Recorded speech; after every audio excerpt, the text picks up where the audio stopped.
ஒரு சித்த யோகியின் சரிதை இரண்டாம் பாகம். அமரகவி சித்தேஸ்வரர். வெளிப்பார்வையின் ஓட்டம். மனிதனுடைய கண்கள் வெளிப்பார்வையின் ஓட்டத்தில் சுற்றி திரிந்து அதிலேயே மேய்ந்து கொண்டுள்ளது. இன்னும் இன்னும் புதிய புதிய வித்தியாசமான காட்சிகளை கண்டு ரசிக்கவும் அதனுடைய இன்பங்களிலேயே மனதை ரசித்து கொண்டு விடுவதில்தான் அதன் கவனத்தை கொண்டுள்ளது. மனிதனுக்கு வெளிப்பார்வையின் மோகம் என்பது எந்த காலத்திலும் தீர்ந்து போகாத ஒன்றுதான். எனவே கண் பார்வையின் வேகம் என்பது ஆத்மனுடைய வேட்கையாகும். எனவே ஆத்மனுடைய வெளிப்பார்வையின் ஓட்டத்தில் அலை பாய்ந்து கொண்டிருப்பது அந்தர்யாமியான இறைவனே ஆகும். எனவே ஆத்மா என்பது உள்நோக்கி பாயும் பார்வை மற்றும் தொலைநோக்குடைய பார்வை ஆகிய இரண்டையும் கொண்டதாகும். ஆனால் சுபாவத்தில் மனதின் படைப்பில் உள்ள எல்லா உயிரினங்களின் வெளிப்பார்வையின் செயல்களைப் போல்தான் இருக்கிறான். விலங்கினங்கள் மற்றும் பறவைகள் கூட தங்களை சுற்றி நிகழ்ந்து கொண்டிருக்கும் அனைத்தையும் நோட்டம் விட்டு கொண்டேதான் இருந்தாலும் அவை அனைத்தும் மனிதனைப் போல் சிந்தித்து நினைவில் வைத்து கொள்ள முடியாத நிலையில் உள்ளன. அல்லது அவை எல்லாம் மனிதனைப் போல் காட்சிகளை கண்டு ரசித்து அதை அனுபவித்து மகிழ்ச்சி அடைய தெரியாதவைகளாக இருந்தன.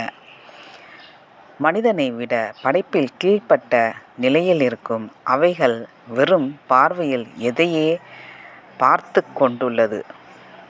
யோகத்தின் முதல் முயற்சி. உண்மையை சொல்ல வேண்டுமானால் மனிதனும் விலங்கினைகளைப் போல் எதையாவது கண்டு பார்த்து பொழுதை போக்கிக் கொண்டுள்ளான்.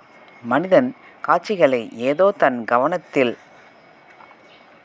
எடுத்துக்கொண்டு பார்க்கிறானே அன்றி அதன் ஆழ்ந்து சென்று அதில் புதைந்து கிடக்கும் உண்மைகள் எவை என்பதை சற்றும் சிந்தித்து பார்ப்பதே இல்லை.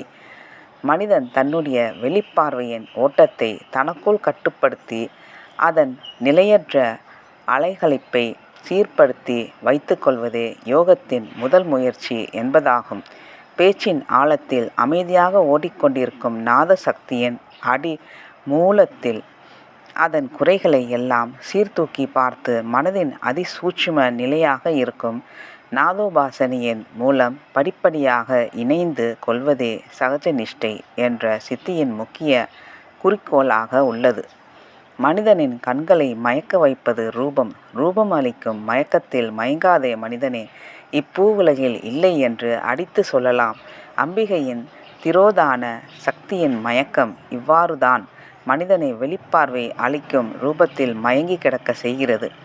எனவே மனிதனுக்கு ரூபத்தை பற்றி ஆழ்ந்து சிந்தித்து பார்க்க வேண்டுமென்றோ இன்சைட் அல்லது தொலைநோக்கு பார்வையில் ஃபோர்சைட் உண்மை அறிந்து கொள்ள வேண்டுமென்றோ எதுவுமே தோன்றுவதில்லை.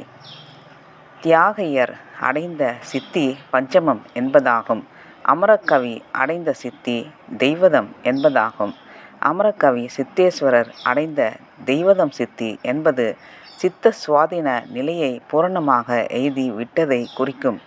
மனம், புத்தி, அகங்காரம் இவை மூன்றும் சித்தத்தில் சென்று அடங்கிவிட்ட நிலையை குறிக்கும். சித்தம் அறிவின் வித்து, பிரம்ம வித்தையா தத்துவம் அனைத்தும் கைகூடும் நிலை அது. நன்றி, வணக்கம். இனி வரும் பகுதிகள்.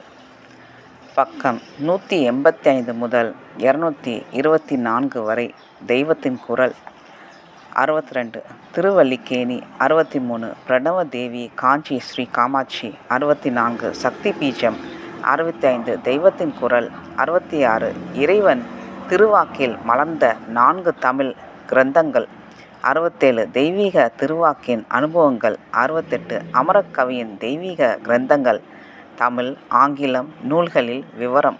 நன்றி, வணக்கம்.